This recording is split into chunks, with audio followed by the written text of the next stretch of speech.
পশ্চিমবঙ্গে এসআইআর এর প্রক্রিয়ার সময়সীমা না বাড়ানোয় ক্ষোভ আরও তীব্র হচ্ছে বিএলওদের মধ্যে। শুক্রবারও কলকাতা সিইও দপ্তরের সামনে বিক্ষোভে শামিল হন বিএলও অধিকার রক্ষা কমিটির সদস্যরা। বৃহস্পতিবারই এনুমারেশন ফর্ম জমা দেওয়ার শেষ দিন পেরিয়েছে। আগামী 16 তারিখ খসড়া ভোটার তালিকা প্রকাশের কথা। তার আগেই এসআইআর এর সময়সীমা বাড়ানোর দাবি জোরদার করেছে বিএলও সংগঠন। এই দাবি নিয়ে এদিন কমিশনের দপ্তরের গেটের সামনে স্লোগানে দাবিপত্রে উত্তাল হয়ে ওঠে পরিস্থিতি এবং সেখানে উত্তপ্ত পরিস্থিতি তৈরি হয় কর্মীদের মধ্যে। কেরলকে আগেই অতিরিক্ত সময় দেওয়া হয়েছিল, সবচেয়ে বেশি সময় দেওয়া হয়েছে উত্তরপ্রদেশকে, কিন্তু সেই তালিকায় নেই পশ্চিমবঙ্গ। বাংলার জন্য কেন বাড়তি সময় নয়, এই প্রশ্নই বারবার তুলছেন বিএলওরা।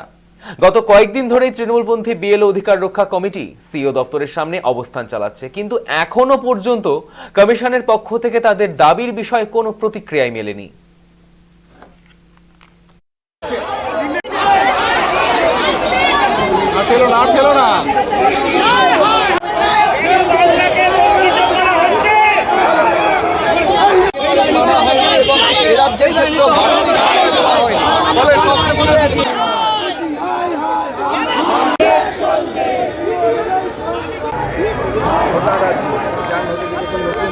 বার করা হয়েছে সব রাজ্যে, বাড়ানো হয়েছে সময়সীমা, বাংলায় বাড়ানো হয়নি কেন? আমাদের সহকর্মীরা কি ভুল করেছে? এত চাপে কাজ করতে হয়েছে, প্রাণ হারিয়েছেন, অসুস্থ পড়েছেন, তার সত্ত্বেও এনার চোখ খুলেনি।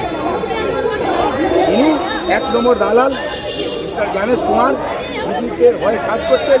এই জন্য জুতো দিয়ে আমরা শিক্ষিত সমাজ, আমরা অপরিকল্পিতভাবে একটা প্ল্যান মাফিক উইদাউট ট্রেনিং ঝাঁপিয়ে পড়েছি। আমাদের সাথে সহযোগিতা না করে হুগলির কি করে থাপ্পড় মারলো। তাই আমাদের মনে হচ্ছে একটা তড়িঘড়ি করে আমাদের ইচ্ছাকৃতভাবে ভুল করানো হচ্ছে এবং এর সাথে এই কমিশনের সাথে কোথাও বিজেপি যুক্ত আছে। আমরা প্রথম দিন যখন 24 তারিখে আমরা ঘরের মধ্যে এসেছি, সেদিকে রাত্রে বিজেপি যারা কাউন্সিলর আছে রাত্রিবেলা আমাদের উপর আক্রমণ করেছিল। তাই এই গণেশ কুমার এবং ইলেকশন কমিশনকে পুরো টোটাল সিস্টেমটাকে আমরা ধিক্কার জানাইছি এবং আমাদের সময়সীমা বাড়ানো কেন হলো না, কেন প্ল্যান করা হলো না, কেন ট্রেনিং দেওয়া হলো না, সেটাই আমাদের দাবি। আজকে আমরা আবার ডেপুটেশনে যাবো।